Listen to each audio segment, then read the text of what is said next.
le pedí a alguno de los chicos que fuera y trajera una gota de el excusado, una gota de agua del inodoro.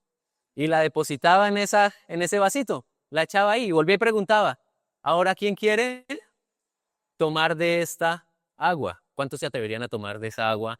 Pero es que es una gotica, mire, es más, el agua pura solo tiene una gotica de agua de inodoro. ¿No tomaríamos?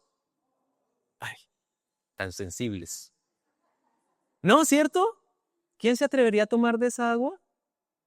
Pues yo creo que la mayoría de nosotros diríamos no. ¿Por qué? Porque tiene una gota de agua que no es pura, que no es saludable y que puede afectarnos. Pero mira que uno puede decir, ay, pero es que es más el agua limpia que tiene. La gotica, eso, pues se puede hasta diluir ahí y no pasa nada. Bueno, ¿por qué les cuento esto, mis amados? Porque así es nuestra vida. Nosotros podemos consentir pequeñas goticas de cosas contaminantes y simplemente decimos, pero es que eso es una pequeña cosita, eso no es que nos haga daño. Pero puede que sí, esas pequeñas cositas sí estén contaminando más profundamente nuestra vida. Y piensa en esto, tenlo ahí presente y vamos a introducirnos en lo que nos dice esta carta del día de hoy en Apocalipsis 2, versículo 12 al 17. Ahí está en pantalla, permítanme lo busco aquí en la Biblia para no darles la espalda. Pero vamos a leer y ten presente esto que te acabo de contar, esas pequeñas cosas que nos pueden contaminar, tenlas presente ahí para lo que vamos a conversar de esta carta a esta iglesia. Apocalipsis 12, versículo 12 al 17 dice así: escribe esta carta al ángel de la iglesia de Pérgamo. Este es el mensaje de aquel que tiene la espada aguda de doble filo. Yo sé que vives en la ciudad donde Satanás tiene su trono. Sin embargo, has permanecido leal a mi nombre. Te rehusaste a negarme aun cuando mi fiel testigo Antipas murió como mártir en medio de ustedes, allí en la ciudad de Satanás. Pero tengo unas cuantas quejas en tu contra. Toleras a algunos de entre ustedes que mantienen la enseñanza de Balaán, quien le enseñó a Balac cómo hacer tropezar al pueblo de Israel. Le enseñó a pecar incitándolos a comer alimentos ofrecidos a ídolos y a cometer pecado sexual. De modo parecido, entre ustedes hay algunos nicolaitas que siguen esta misma enseñanza. Arrepiéntete de tu pecado, o de lo contrario vendré a ti de repente y pelearé contra ellos con la espada de mi boca. Todo el que tenga oídos para oír debe escuchar al Espíritu y entender lo que Él dice a las iglesias. A todos los que salgan vencedores, les daré del maná que ha sido escondido en el cielo, y le daré a cada uno una piedra blanca, y en la piedra estará grabado un nombre nuevo que nadie comprende, aparte de aquel que lo recibe. Interesante, interesante esta historia. Y sin preámbulos, mira, yo he titulado esta enseñanza así: pecados consentidos. Ay, Dios mío. ¿Será que hay cosas en nuestra vida que hemos estado consintiendo por tiempo y que simplemente creemos, pues ya es normal o es así o no pasa nada? Son pequeñas goticas que a la final no es que nos hagan tanto daño. Pero aquí vemos una carta de Jesús a una iglesia donde le reconoce ciertas cosas y le dice, sí, has hecho algo bien, pero, tengo unas cosas o unas quejas contra ti. Y bueno, vamos a ver exactamente esto de qué se trata. ¿Cómo así que pecados consentidos? ¿Será que hay actitudes, hábitos, conversaciones, ideas que contaminan nuestro ser y estamos allí dejándolas? ¿Y también será que como iglesia consentimos ciertas cosas que nos pueden contaminar a todos? Pues bueno, veamos en detalle lo que Jesús habla a esta iglesia. Pérgamo es la ciudad en la cual estaba esta iglesia, ¿cierto?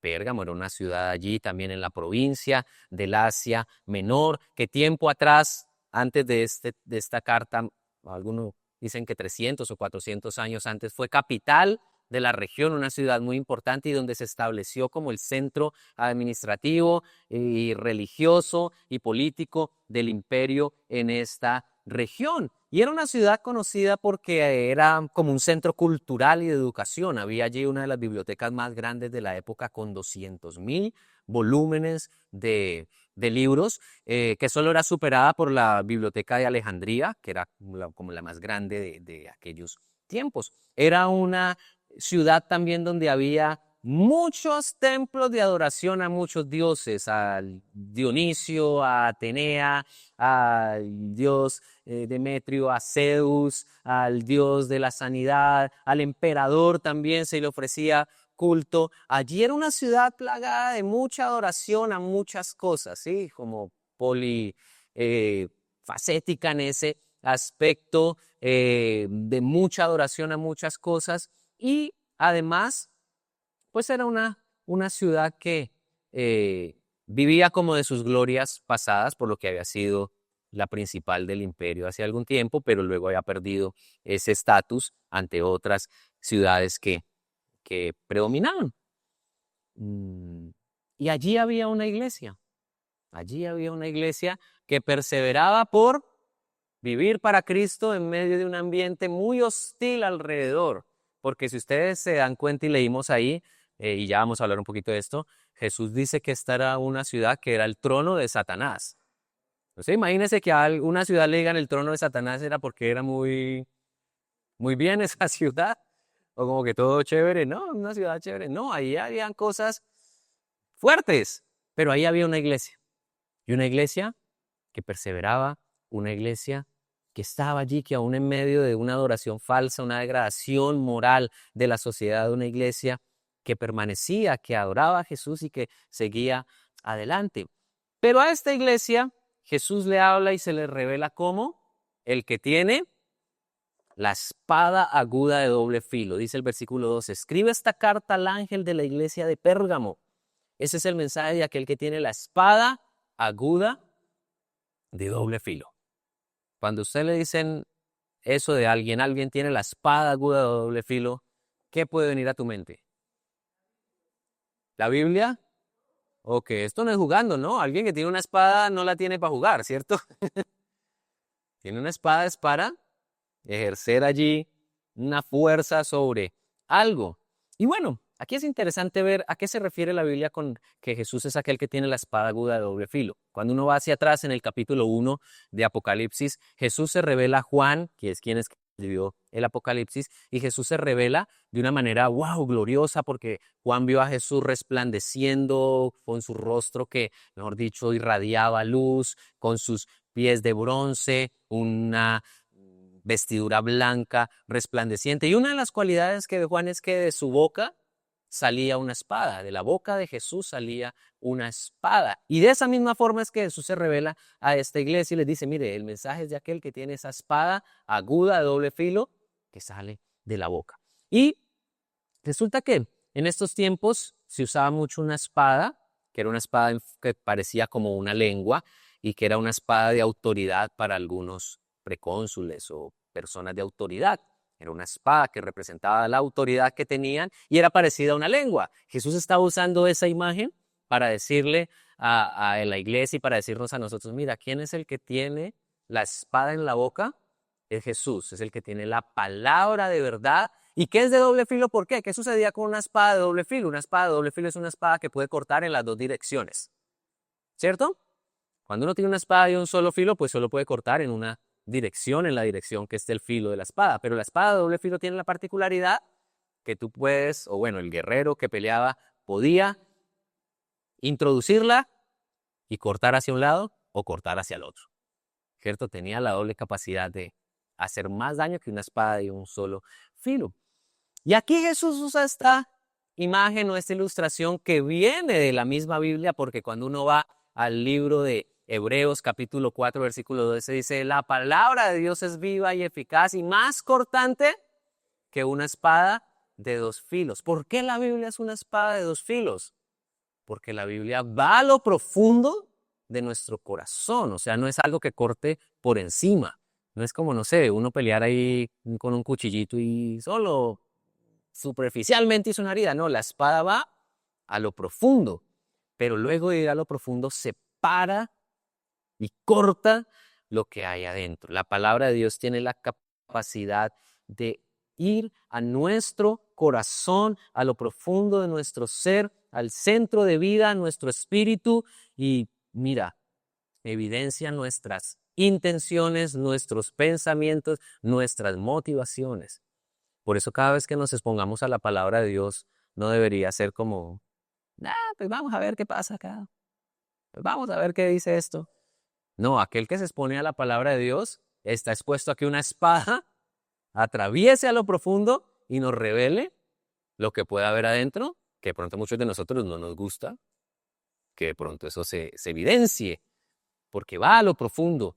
Y dice, ella discierne el corazón, las intenciones, los pensamientos. Y así Jesús está revelándose a esta iglesia y revelándose a nosotros. Mira, Él es quien envía su palabra es una espada y va a lo profundo, pero también esa palabra, esa espada representa la autoridad que Jesús tiene de que lo que Él dice es lo que prevalece. ¿Sí? En estos tiempos los precónsules tenían una espada. Y esa espada representaba que lo que ese hombre decía, se hacía. Lo que ese hombre hacía, nadie podía ir en contra o decir, nada, está jugando. No, era una ley, era algo que se ejecutaba porque era la autoridad. Eso está queriendo decir Jesús. Su palabra es la autoridad. Lo que Él dice prevalece. ¿Cómo estamos tomando esa palabra y esa espada? Bueno, cada uno de nosotros sabe. Pero Jesús entonces continúa diciéndole a esta gente lo siguiente. Versículo 13. Yo sé que vives en la ciudad donde Satanás tiene su trono. Sin embargo, has permanecido leal a mi nombre, te rehusaste a negarme, aun cuando mi fiel testigo Antipas murió como mártir en medio de ustedes allí en la ciudad de Satanás. Y Jesús les dice, en primer lugar, yo sé dónde estás, yo sé dónde vives. Y esta gente pues vivía en una ciudad donde, mira, el término usado es la ciudad donde Satanás tiene su trono. Y Jesús le dijo, yo sé dónde está. Y es interesante que en cada una de estas cartas, o sea, todas las que veamos, Jesús siempre comienza diciéndoles, yo conozco, yo sé, yo estoy al tanto de lo que estás haciendo, de lo que es tu vida, de lo que estás viviendo y dónde estás. Y eso quiere decir que a Él no se le escapa nada. Y nada en nuestra vida se le escapa y nada que nosotros podemos decir, no, es que tú lo hago por allá escondiditas y nadie me va a ver, nadie se va a hacer. No, Jesús no le pasa nada. Y Él sabe cómo estás hoy, pero también sabe dónde estás hoy. Como sabía esa iglesia en donde estaba, en medio de un ambiente muy difícil. Porque cuando aquí la Biblia se refiere a que era el trono de Satanás, pues no se estaba refiriendo a que era una ciudad y con un circo allá muy bonito, o esto, una iglesia, una ciudad allí en donde no pasa nada. No, se está refiriendo a que Satanás se movía allí de una manera interesante. Y recuerda que la palabra Satanás significa adversario. Adversario significa Satanás. Y ya vamos a ver lo interesante de esto. Mira, ¿por qué se denominaba esta ciudad el trono de Satanás? Bueno, hay algunas hipótesis. Algunos dicen que se denominaba así por el culto a tantos dioses que habían en esta ciudad. Había una acrópolis donde se ofrecía sacrificios a Zeus y era como en un lugar alto de la ciudad, en una colina, donde se adoraba a Zeus y donde se declaraba como que era allí el dios de esta ciudad. También había un templo muy particular y conocido y se identificaba la ciudad por ese templo, era el templo al dios Asclepios o Esculapio, que es el dios de la sanidad. Entonces era un dios que la gente iba allá para ser sanada y su representación era una serpiente. De ahí es que viene el símbolo médico de la serpiente en la medicina. Era un símbolo que usaban representando a este dios como un dios de sanidad. Algunos le llamaban así Asclepio Salvador. Y bueno, posiblemente sea por esto. Pero lo que más se cree que por qué se decía que era una ciudad donde estaba el trono de Satanás era porque allí estaba como el centro administrativo del imperio, un centro político donde se determinaba, allí era donde se dirigía la adoración al César, al emperador, como un dios, y se establecía que en todo el imperio se tenía que adorar a ese personaje y se tenía que ofrecer el sacrificio o, ¿cómo se llama?, incienso a ese ser, y que de allí era donde se ejecutaba, que quien no obedeciera eso pues tendría que morir y sufrir las consecuencias. Y es lo más probable que esa fuera la razón por la cual se denominaba esta ciudad el trono de Satanás. Porque recuerda qué significa Satanás. Adversario. Y era allí donde se ejecutaba de que todos tenían que adorar al César, y el que no lo hiciera iba a morir. Y eso era, ahí viene quién motivaba eso, porque quién era la única religión o el único grupo de personas que no iba a adorar a ese personaje. Era la iglesia, eran los cristianos. ¿Y qué era? Pues era una persecución abierta contra la iglesia, y por eso se denomina el centro, ¿cómo era? El trono, la ciudad donde Satanás tiene su trono. Mira, muchos de nosotros hoy podemos movernos en ambientes y lugares muy difíciles para ser cristianos. Aquí es fácil, ¿cierto? Aquí todos decimos gloria a Dios, aleluya, amén, alabanza, Señor. Pero qué difícil es cuando uno tiene que ir a decir en un lugar de trabajo, yo soy cristiano, y donde no lo van a mirar a uno, ay, tan bonito, mire lo que lindo, es cristiano. No, ¿cierto?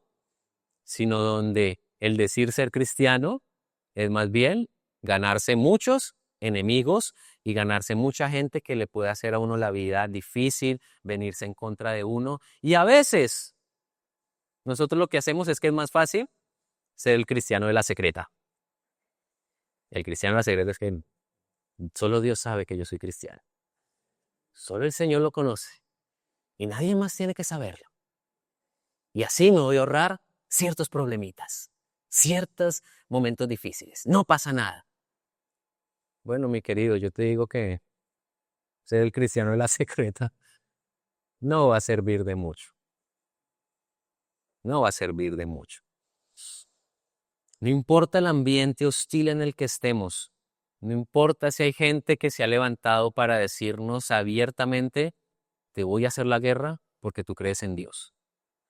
Ahí es donde nuestra fe tiene que perseverar y decir, no importa, no importa. Y Dios sabe dónde tú estás y qué gente te está haciendo guerra por tu fe, qué cosas se mueven para afectarte a ti por lo que crees. Dios lo sabe y te ha puesto allí no para que huyas, sino para que seas luz. Porque mira, algunos pensamos cuando somos cristianos, ay, ojalá nos volviéramos cristianos y todos viviéramos en el barrio cristiano y fuéramos al supermercado cristiano y nuestros hijos fueran al colegio cristiano y nosotros fuéramos al peluquero cristiano y todo fuera entre cristianos y todo lindo entre cristianos. Bueno, sería bonito. Pero ¿y este mundo qué? Nos conocen de Dios, ¿qué va a pasar con ellos? Y si Dios dijo, tú eres la luz de este mundo y todos nosotros aquí, no, es que los cristianos con los cristianos todos lindos, pues ¿qué va a pasar con la salvación de este mundo? Mira, Dios te colocó en ese lugar, así haya momentos difíciles, persecución, lo que sea, porque Él quiere que tú allí des luz. Mira, Barclay, un comentarista bíblico, dice que el principio de la vida cristiana no es la retirada, sino la conquista. Ese es el principio de la vida cristiana, no es la retirada, sino la conquista. Es que me están haciendo ahí la guerra en mi trabajo, pues uno dice, ay, pues voy a buscar otro trabajo, ¿cierto? ¿Por qué? Si Dios te puso allí, para que seas luz. Más bien pelea por conquistar a esa gente para Cristo. Y él dice, puede que nos parezca que sería más fácil ser cristiano en otro lugar y en otras circunstancias, pero el deber del cristiano es dar testimonio de Cristo donde la vida le ha colocado. Allí es donde, por eso él les dice a esta iglesia, yo sé dónde estás. Sí, yo sé que estás en un lugar difícil, pero ahí es donde te he colocado. Y mira, ¿qué pasaría si los cristianos hubieran salido huyendo cada vez que se les presentaba algo difícil a lo largo de la historia de la iglesia? ¿Qué hubiera pasado? Pues tal vez Sumersillo y yo no estaríamos aquí sentados. Porque alguien pagó un precio por hablarnos y porque el evangelio llegara hasta nosotros. ¿Claro? ¿Estamos? Bueno, ahí te la dejo. Pero Jesús les habla de algo especial porque les dice, mire, has permanecido leal a mi nombre. Te rehusaste a negarme aun cuando mi fiel testigo Antipas murió. Ya vamos a hablar de esto. Y aquí también tenemos que hablar que aún en medio de los ambientes difíciles y contrarios, nosotros tenemos que permanecer leales al Señor. Esto es lo que Jesús le resalta a esta iglesia. Sí, vivía donde el trono de Satanás estaba, una ciudad terrible, pero ellos permanecieron leales. ¿Y qué es la lealtad? ¿Qué es la lealtad? ¿Cómo definimos o entendemos la lealtad? Mire, la lealtad es el compromiso que yo tengo con alguien. La lealtad siempre estará en función de una relación con otro. Uno no es leal a un objeto, uno no es leal a una idea, uno no es leal a algo, sino que uno es leal a alguien, a una persona, a alguien. Y eso habla de un compromiso constante hacia alguien, de no darle la espalda y de estar comprometido con esa persona. Sí, eso es la lealtad, que yo no voy a defraudar el compromiso que tengo con esta persona. Y hay diferencia entre la fidelidad y la lealtad, porque a veces confundimos los dos términos. Y a la iglesia que vimos hace 8 días, Jesús les mandaba a ser fiel, pero aquí lo que resalta es la lealtad. ¿Y qué pasa? Mire, te lo voy a poner por un ejemplo muy fácil. Yo puedo serle fiel a mi esposa porque guardo el compromiso que hice de amarla y de no voy a engañarla con nadie, no voy a serle infiel. Cuido esto, no miro a ninguna mujer, no pienso en ninguna mujer, soy fiel al compromiso con ella. Pero ando hablando mal de mi esposa, pero pienso mal de mi esposa, pero la trato mal. Puedo ser fiel, pero estoy siendo leal. Porque la lealtad es el compromiso que yo tengo con ella como persona y como una mujer que es parte de mi vida. ¿Me hago entender? Y aquí Jesús resalta que a nuestra fidelidad al Señor también tenemos que agregarle lealtad. Y la lealtad es que no le voy a dar la espalda a Cristo en ningún momento. Un término de nuestra fe es que nuestra lealtad hacia Dios está por encima de cualquier otra relación. Y mi compromiso con Dios es primero. Y eso le resalta a esta iglesia. La palabra griega para lealtad allí, o lo que originalmente se usa allí, es una palabra que significa estar bien aferrado a alguien, con un firme compromiso. Y así es nuestra lealtad al Señor, un firme compromiso, o a veces es más bien por conveniencia. Dios mío. Sí, a veces somos más bien leales es por conveniencia, pero no. Nuestra lealtad es por convicción, por compromiso, porque yo sé que Él es lo más importante y no voy a darle mi espalda. Y asimismo entre nosotros, mira, una de las virtudes que yo creo que debemos desarrollar cada vez más en medio de nosotros como familias, como iglesia, como amigos, es la lealtad. Y la lealtad es que yo no voy a salir a hablar mal de mi hermano, que yo no voy a decirle a John Freddy, sí, John Freddy, cuenta conmigo, pero en el momento en que John Freddy me necesita, no, hermano, yo no tengo tiempo, yo no, allá por otro lado. O yo voy a salir a defraudar a mi hermano haciendo cosas que no son, o hablando a sus espaldas, o revelando cosas de su vida. ¿Sí? Lealtad. Lealtad a Dios por encima, pero también lealtad entre nosotros. Esta iglesia, no solo Jesús le resalta la lealtad, sino que le dice, te rehusaste a negarme, aun cuando mi fiel testigo Antipas murió como mártir en medio de ustedes, allí en la ciudad de Satanás. Y mire, vuelve a repetirlo, la ciudad de Satanás. Y Antipas es un hombre que la verdad no se sabe nada. Es la única parte en la Biblia donde se nombra a este personaje. Y a lo largo de la historia o de los escritos de la historia no hay nada que se diga de este hombre. Algunos creen que fue un mártir que murió encerrado como en un caballo de bronce o en un toro de bronce y que le pusieron candela hasta que eso se calentó tanto que este hombre murió. Es lo que algunos creen la traición, pero no hay nada claro. Lo que sí resalta la Biblia es que fue un fiel testigo y un mártir de la iglesia en los primeros días. Y le dice a la iglesia, mire, ustedes permanecieron firmes y no negaron mi nombre aun cuando vieron a este hombre morir. Y es interesante que adivine qué significa el nombre Antipas. Significa en contra de todo. Y Jesús le está diciendo también era eso, mire, ellos estaban en contra de todo, o todos estaban en contra de ellos por su fe. Pero Jesús les dice, mira, aún a pesar de eso, ustedes han permanecido leales y no han negado mi nombre. Y simplemente, mira, yo te pregunto, ¿Cuántas veces nosotros hemos negado o estamos negando el nombre de Jesús por nuestra conveniencia? Yo me acuerdo con mucha vergüenza, y esto con mucha vergüenza lo digo, que yo recién llegado a la iglesia, yo salía de mi colegio, yo estudiaba por la tarde, en la jornada de la tarde, entonces yo salía a las 6 de la tarde del colegio y había reuniones a veces en la noche en la iglesia, entonces yo salía de mi colegio para la iglesia, pero cuando yo salía con mis amigos y ellos me preguntaban, ¿y para dónde va? Y yo, no, voy por allí a un lugar, a una reunión, allí a hacer algo, allí a hacer no sé qué. Y era disfrazando para no decir, voy para la iglesia porque voy a un curso donde aprendo la Biblia, porque adivine, me daba penita. Hasta que Dios me dijo, ¿eso es lo que yo valgo? O sea, ¿eso es lo que yo valgo? ¿No te da pena decir que vas a estar conmigo? Wow, ¿cuántas veces podemos negar el nombre de Cristo? Y no te lo digo juzgando, ni condenando, ni nada, sino simplemente evaluémonos en nuestro corazón. Podemos estarle dando la espalda a Jesús por conveniencia, porque es mejor aquí el aplauso de la gente, o porque no quiero tener problemas con o que tal cosa, pero no. Mi lealtad, recuerda, está por encima de todo mi lealtad al Señor que cualquier otra cosa. Y eso es lo que Jesús les resalta. Pero, como vemos aquí, muy bonitos hasta este momento, hasta que uno vería y diría, esta iglesia, chévere, ¿cierto? Wow, súper. Pero, entonces Jesús les dice, tengo algo contra ti. Sí, eres leal. Sí, no has negado mi nombre. Sí, has perseverado en medio de una ciudad hostil y difícil. Sí, pero tengo una queja. ¿Y cuál era la queja? Versículo 14 dice, pero tengo unas cuantas quejas en tu contra.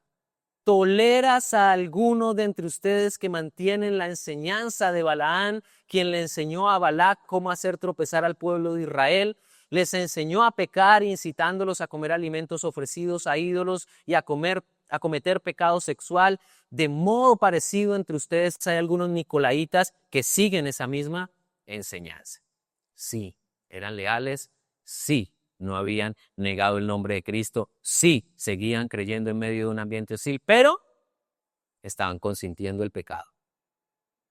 Estaban consintiendo ciertas enseñanzas, ciertas personas y ciertas actitudes que no estaban bien a los ojos de Dios. ¿Y cuáles eran las cosas que consentían? El Señor aquí le resalta dos cosas. Habla de Balaán, la enseñanza o la doctrina de Balaán, y luego habla de los nicolaitas. ¿A qué se refiere el Señor con la enseñanza de Balaán? Balaán fue un personaje, cuando usted lee la Biblia, libro de Números, Balaán fue un personaje que un rey contrario al pueblo de Israel contrató, era como un brujo el tipo, era un brujo. Llamémoslo así, era como una especie de brujo, de mago raro, extraño por allá de algún pueblo. Y este rey Balac lo contrató a ese hombre Balaán para que maldijera al pueblo de Dios, para que le enviara una maldición y ese pueblo le fuera mal. Pero como Dios defiende a su pueblo, y ahí yo te digo, no tengas miedo cuando alguien te diga, te voy a maldecir, o te diga algo raro, tú no tienes que tener miedo porque Dios cuida de ti. Dios defendió a su pueblo, hizo que una burra le hablara a este tipo para que no fuera a maldecir a su pueblo, y finalmente lo que hizo este hombre fue bendecir al pueblo de Dios, porque Dios no lo dejó maldecir, sino más bien dijo, no, lo que tienes que hacer es bendecir. Y bueno, chévere. Pero este hombre, con el rey Balac, lo que le dijo, bueno, no podemos maldecirlos, pero ¿sabe cómo podemos afectarlos? Contaminémoslos. ¿Cómo? Haga que sus hijas se casen con sus hijos y que ellas les enseñen a adorar a otros dioses y que ellas les enseñen algunos pecaditos y cosas que son contrarias a su fe y los aparten. Y así, aunque no maldijo al pueblo porque Dios no lo dejó, sí, por debajo de cuerda, contaminaron al pueblo de Israel. Y por eso aquí dice que ellos hicieron tropezar al pueblo, les enseñaron a pecar, incitándolos a comer alimentos ofrecidos a ídolos y a cometer pecado sexual. ¿Y eso qué tiene que ver con nosotros hoy en día? ¿Cómo se ve?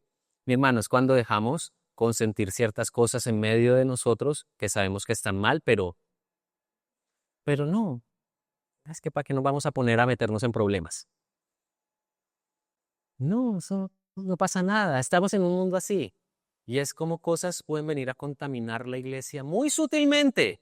y a veces muy disfrazadas de espiritualidad, pero hay que tener mucho cuidado. Y cuando habla de la enseñanza de los nicolaitas, este es un grupo también que no se tiene mucha certeza a qué se refería la Biblia, porque solo se menciona en unas pocas ocasiones, sino hay una gran explicación al respecto. Pero lo que se cree de los nicolaitas es que promovían el libertinaje y el sincretismo. ¿Qué es esto? Que promovían que tú puedes creer en Jesús, sí, pero también puedes creer en Buda, pero también puedes hacer yoga, pero también puedes leer el horóscopo, pero también puedes ir a un brujo, porque finalmente es como un todo de la fe. Puedes hacer a Jesús igual a otro tipo de creencia. Y esto era muy peligroso, porque no podemos hacer a Jesús igual a cualquier otro tipo de creencias. Esto era lo que Jesús les estaba diciendo a esta iglesia: tengo contra ti que has dejado que estas cosas vengan y has consentido ese tipo de enseñanzas y a esas personas que eran de la iglesia, hacían aparentemente parte de la iglesia, pero estaban contaminando a los demás. Y wow, eso sí tiene que a nosotros hacernos pensar en que, mira, hoy en día se habla mucho de tolerancia. Y claro, hay que respetar las ideas de los demás, hay que respetar las posiciones de otros. Y sí, eso está bien, pero hasta cierto punto. Pero hay cuestiones de la fe y de la vida en donde yo no puedo tolerar ciertas cosas. Respeto, tal vez sí, pero no los puedo tolerar para que esto venga a dañar mi vida. ¿Me hago entender? Y esto es un tema muy, ¿cómo decirlo? Muy susceptible, muy delicado. Porque yo aquí no te estoy diciendo que tú tengas que ir ahora a pelear con todo el mundo porque no vas a tolerar nada que te contamine. No, pero sí te estoy diciendo, ten cuidado. Y hay cosas que no podemos como decir, ay, sí, con esto se puede jugar. No, no, mis queridos. Y hoy en día hay muchas enseñanzas contrarias que no son bíblicas, que se están vendiendo como verdades y son exactamente lo que aquí dice la Biblia, la doctrina de Balaán, de los nicolaitas, de tú puedes combinar la fe en Cristo con cualquier cosa, tú puedes ser un cristiano que vaya a hacer yoga porque es que esto y no sé qué. Ten cuidado. Ten cuidado. Mira, hace algunas semanas me encontré con un video que realmente me sorprendió. Y eran dos personas como en una especie de entrevista o podcast cristiano, en donde era una mujer y un hombre. Y la mujer le pregunta al hombre, oye, es que mira, yo soy cristiana, ¿y tú qué piensas de que yo tenga OnlyFans? ¿Qué es OnlyFans? Es una plataforma de contenido erótico y sexual que se vende y las personas pagan para ver imágenes o contenido inmoral. Y ella dice, ¿tú qué piensas de que yo como cristiana pueda tener mi OnlyFans? Y el hombre le dice, no pasa nada, ese es tu trabajo. Tú lo estás haciendo de manera honesta porque es tu trabajo. Tú estás haciendo esto es para ganar tu sustento, así que no te preocupes. No pasa nada porque tú lo estás haciendo para tener un sustento. Y yo decía, wow. ¿No es esa enseñanza de Balaán y esa mezcla de creencias que nos hacen ver cosas como que aparentemente son buenas, pero hay que tener mucho cuidado? Hay cosas que no podemos tolerar, mis amados. Hay cosas que no podemos tolerar y en medio de nosotros tenemos que cuidarnos del error, cuidarnos de que cosas no vengan a contaminarnos, porque esto era lo que le estaba pasando a esta iglesia. Esto nos puede hacer tropezar. Ahí dice, la enseñanza de Balaán hizo tropezar al pueblo de Israel. Eso nos puede hacer tropezar a nosotros. Hay que tener cuidado. Hay que tener cuidado. Y te lo digo con todo mi amor y te lo digo también desde la responsabilidad que Dios me ha dado. Mira, si hay algún momento en que yo tenga que decirte, hermano, amado, querido, querida, no te veo bien, te lo voy a decir por amor. Porque no quiero que te desvíes, porque no quiero que te pierdas. Y hace algunos días escuché a alguien que decía que algunos pecados no tienen tufo, decía este personaje. Porque es que nosotros a veces nos escandalizamos por algunos pecados que parecen ser más terribles, pero mira, yo tengo la responsabilidad de corregirte aún en esos pecados que no parezcan tan terribles. Porque así como daña la inmoralidad, también daña el chisme. Así como daña el robo, así también daña el que nos hagamos el feo unos a otros. ¿Sí me hago entender? Y estamos en la responsabilidad de no dejar que nada dañe nuestras relaciones, que nada contamine nuestra fe, que nada nos haga tropezar. Por amor yo debo decírtelo y por amor debemos entre nosotros decírnoslo, pero con amor, porque también hay el extremo, no somos el extremo de tolerancia. Ay, no pasa nada. No, eso no es nada, eso son, ay, es que en este mundo estamos, eso es este tiempo, así somos. La tolerancia en que no pasa nada, pero ya el otro extremo es donde entonces queremos corregirlo todo con garrote, juguete y golpes, y la ley, así, porque es que hay que hacerlo, y se nos olvida el amor. Y el equilibrio es sí, yo debo corregir con amor. Y si ya ciertas cosas no se corrigen, pues uno va yendo a otras instancias en donde pues entonces tendremos que hacerlo más fuertecito. ¿Sí me hago entender? Como con un hijo.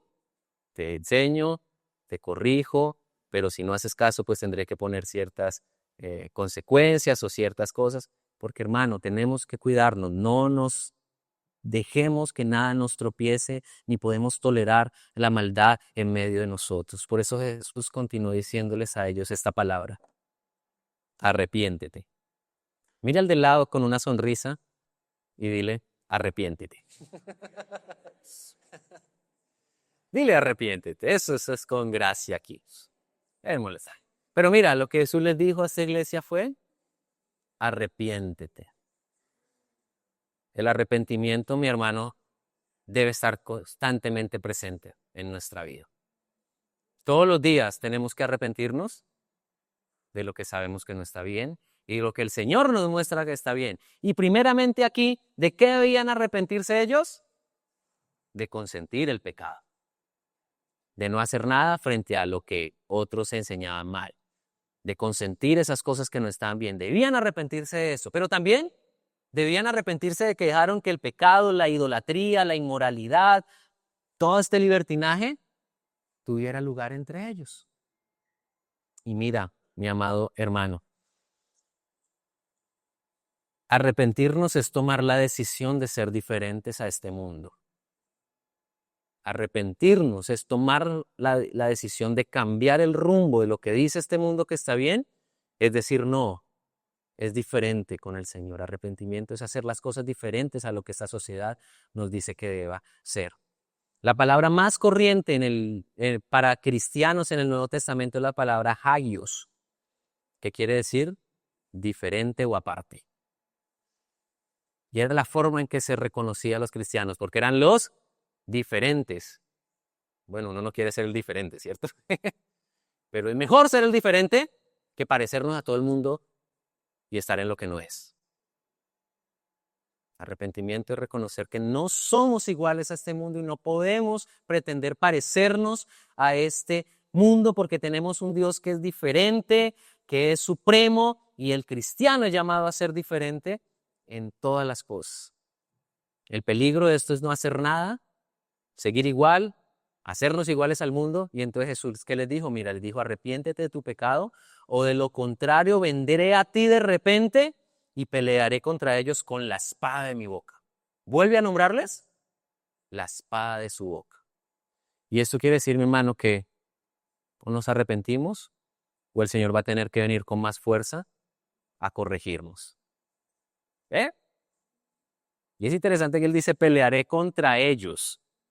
No dice: pelearé contra ustedes, porque básicamente lo que está diciendo es: iglesia, cuídate de esos que quieren venir y enseñar cosas que no son, porque contra ellos vendrán juicios. Pero el peligro es que tú te dejes contaminar de ellos, los sigas a ellos y también contra ti venga juicio de parte de Dios. Entonces, por eso, pues la palabra es: arrepiéntete. Para mí, yo siempre voy a decir: Señor, me arrepiento, perdóname. Y así para cada uno de nosotros. Porque hay una promesa especial. Y Jesús habla aquí una promesa especial, o termina de una manera especial este tiempo, esta carta. Porque hasta aquí quedamos como todos: ay, y yo les veo las caras a ustedes aquí como que... Sonríale al del lado, regálale otra sonrisita y dile: Dios nos ama y Dios nos ayuda en esto. Promesa al final. Mira cómo termina diciendo este pasaje. Versículo 17. Todo el que tenga oídos para oír debe escuchar al Espíritu y entender lo que Él dice a las iglesias. Vuelve y juega. En cada carta Jesús termina diciendo, el que tenga oídos, pues oiga. Quiere decir que en ti, en mí, en cada uno de nosotros está la decisión de escuchar, entender y hacer. Pero da estas promesas, mire, dice, a todos los que salgan vencedores les daré del maná que ha sido escogido en el cielo. Y le daré a cada uno una piedra blanca y en la piedra estará grabado un nombre nuevo que nadie comprende aparte de aquel que lo recibe. Está diciendo el que persevera, el que permanece firme en la fe, el que no claudica, el que sigue leal, el que sigue fiel al Señor, pues hay unas promesas de bendición. Habla del maná del cielo, habla de la provisión del cielo, que quién es el pan del cielo finalmente para nosotros es Jesús. Es Jesús, es que Jesús estará con nosotros, es la presencia de Jesús alimentándonos, nutriéndonos, fortaleciéndonos y junto a Él la provisión de todo lo demás que necesitemos. Al que permanece, al que persevera, hay esa provisión del cielo. Pero también dice allí dos cosas bien interesantes. Dice, y le daré a cada una piedra blanca, una piedrecita blanca, dicen otras versiones. Y esta piedrecita blanca, aunque hay varias formas de interpretarlo, de tratar de entenderlo, era que en este tiempo las piedrecitas blancas se usaban de diferentes formas. Una piedrecita blanca podía ser como una invitación a un evento especial, era la forma en que se invitaban a personas a un evento. Entonces, cuando la persona llegaba, mostraba la piedrecita blanca y lo dejaban ingresar porque era como su invitación o lo que representaba que hacía parte de ese momento. También en la piedrecita blanca se usaba en los juicios, cuando había un juicio y cuando la persona a la que se juzgaba era inocente o no se hallaba culpable, se le daba una piedra blanca que representaba que no iba a ser juzgado, que era libre de los cargos que se le imputaban y que podía salir tranquilo. Pero al que era condenado se le daba una piedra negra que representaba que sí era culpable de lo cual se le estaba juzgando. Esas eran algunas formas en que esa piedrecita se usaba. Y mira, aquí para nosotros es que esa piedrecita representa esa salvación que el Señor nos ha dado, la libertad de nuestros pecados, el perdón de que ya para nosotros en Jesús no somos culpables, sino somos declarados justificados, no inocentes, porque ninguno aquí es inocente, ¿cierto? Ninguno aquí puede decir, sí, yo no hice nada, yo no hice nada. No, fuimos declarados no culpables, justificados por la obra de Cristo, y es esa piedra blanca que se nos da de salvación, pero también de que es Jesús el que nos lleva al cielo a disfrutar de su presencia y de las bodas del Cordero. Y finalmente dice, en esa piedrecita estará grabado un nombre nuevo que nadie comprende, aparte de aquel que lo recibe. Y tiene dos connotaciones ese nombrecito. Está hablando primero del nombre de Cristo, que es dado a quien cree. No es dado para cualquiera y es personal. O sea, es esa piedrecita que te dan personal y que solo tú puedes disfrutar porque es tu relación personal con el Señor en donde está escrito el nombre de Cristo para tu salvación personal. Pero también esa piedrecita simbolizaba, o ese nombre nuevo del que habla ahí, es la forma especial de una relación que uno disfruta con el Señor, en donde Dios te da a ti un nombre especial y te asegura lo que eres para Él.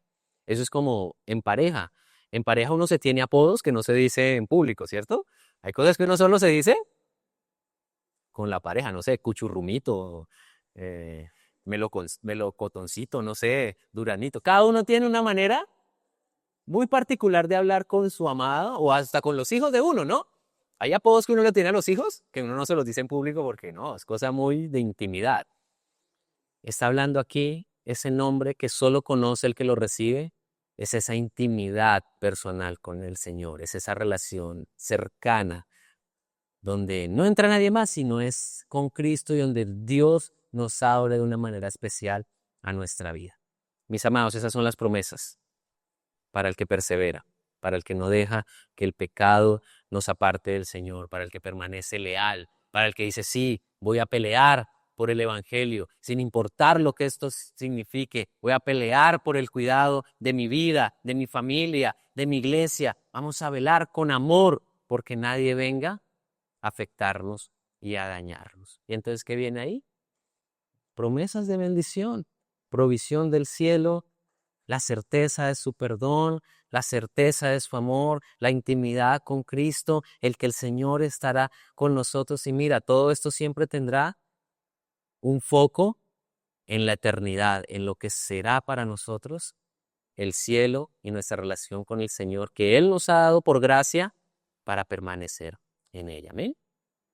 Así que, mis amados, pues que esta carta del día de hoy nos ayude a reflexionar, a decir, ¿hay que vivir leales? Sí. ¿Hay que negar el nombre de Cristo? No, hay que permanecer firme, no voy a dar la espalda. Pero no voy a consentir nada que contamine mi vida. No voy a dejar que esa gotica sucia, ¿recuerdan al principio?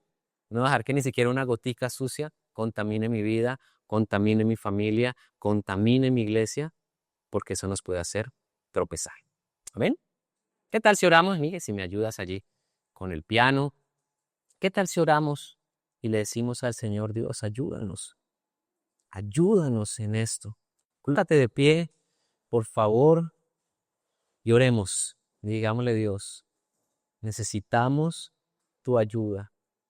Y necesitamos, Jesús, que vengas con esa espada de doble filo que habla a nuestro corazón.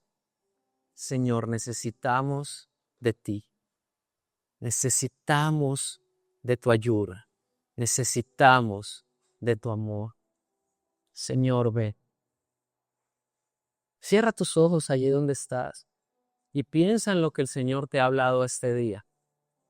Piensa tal vez si has sido confrontado hoy con el hecho de la lealtad a Cristo, con el hecho de que hemos podido negar el nombre del Señor. Piensa si tal vez tú tienes hoy que decir, Señor, perdóname porque he consentido cosas que no están bien.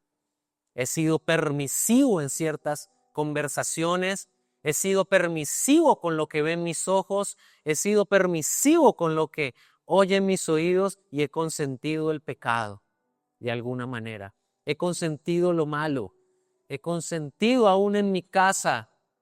No he confrontado cuando deba confrontar con amor a mi esposo, esposa, hijos, parientes, aún en la iglesia. Señor, perdónanos. Hoy el llamado principal es este. Arrepiéntete, dices tú. Hoy queremos volver a ti a decirte, nos arrepentimos, Señor.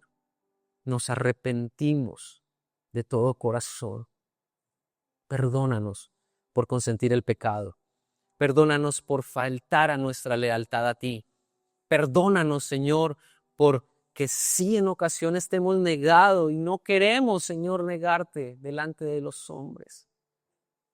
Queremos proclamar el nombre de Cristo con gozo, sin importar lo que esto represente, juicio, represente crítica, represente que personas se vengan en contra de nosotros, Señor. Ayúdanos a permanecer firmes, Señor. No queremos, Dios, no queremos fallarte.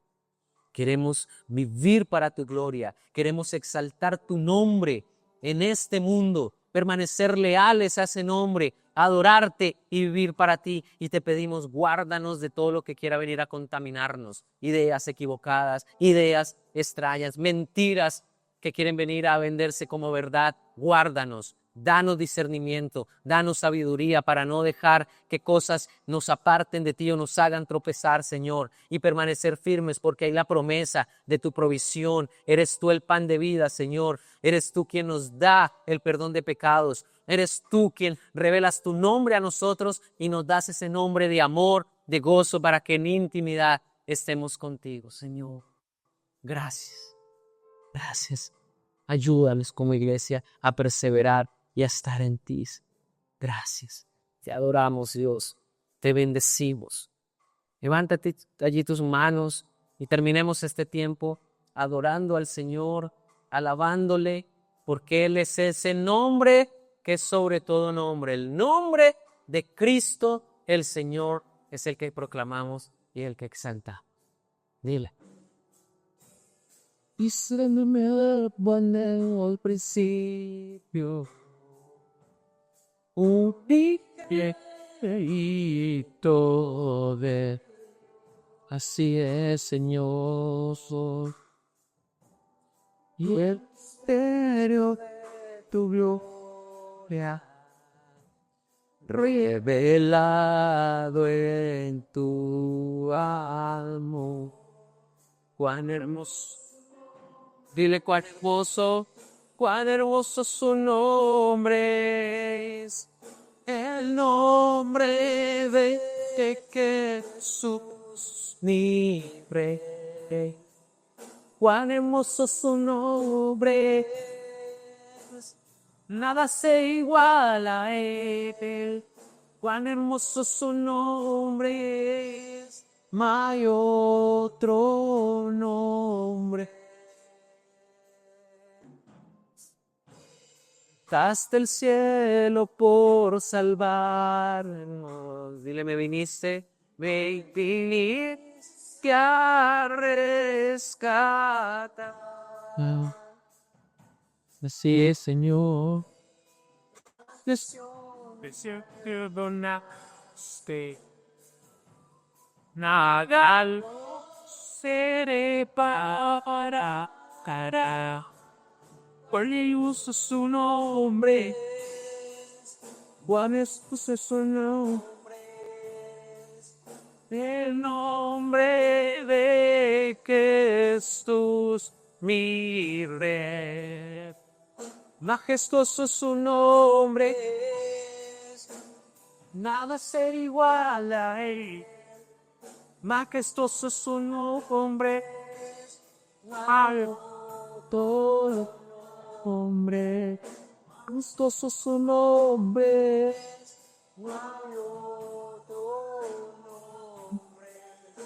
esto se compone, no hay otro.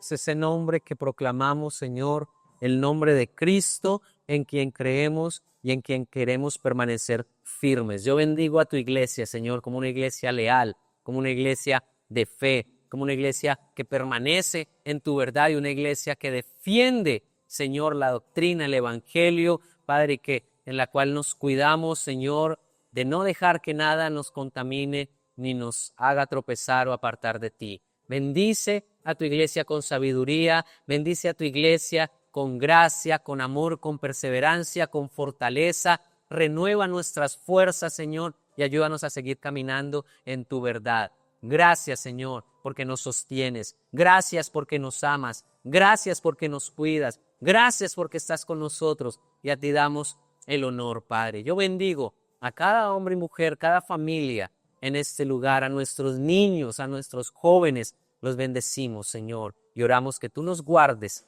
nos protejas. Bajo la sombra de tus alas estemos seguros y en ti podamos vivir, movernos y existir, Señor. A ti sea la gloria.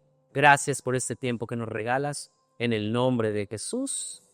Amén y amén, familia. Que el Señor te bendiga grandemente, que Dios te acompañe en esta semana y puedas ver la mano de Dios allí sobre tu vida cada día. Amén. Un abrazo, les amamos, que Dios les guarde y Dios mediante aquí nos veremos la próxima semana. Muchas gracias.